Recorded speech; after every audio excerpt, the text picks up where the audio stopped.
Assalomu alaykum rahmatullohi va barakatuh. Aziz va ko'rib turganinglar, ovozali joy namoz. Bu nima desanglar, men hozir ochib tayyorlab qo'ydim.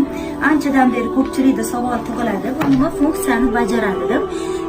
Bu joy namoz sizlarga ibodat qilishni o'rgatadi. Ya'ni namozlarni har xil, masalan, qazo namozlari bo'lishi mumkin, safar namozlari, musofir namozlari, azondan keyingi duolar, hammasini ayollarga ayol kishini ovozida, erkaklarga erkak kishini ovozida o'rgatadi. Ko'rishinglar mumkin, azon duosi, suralar, bomdod namozi qilishi, peshan, mana bu yoqda asr, shom, xufton, undan tashqari 3 rakat vitr, tahajjud va qazo namozlarini ham qanday o'qilishi ko'rsatilgan. Ya'ni joy namozi ustiga turib yoqqaningizdan keyin xohlasangiz erkak, xohlasangiz ayol kishini ovozini tanlaysiz va qaysi namozni o'qimoqchi bo'lsangiz o'shani bosasiz.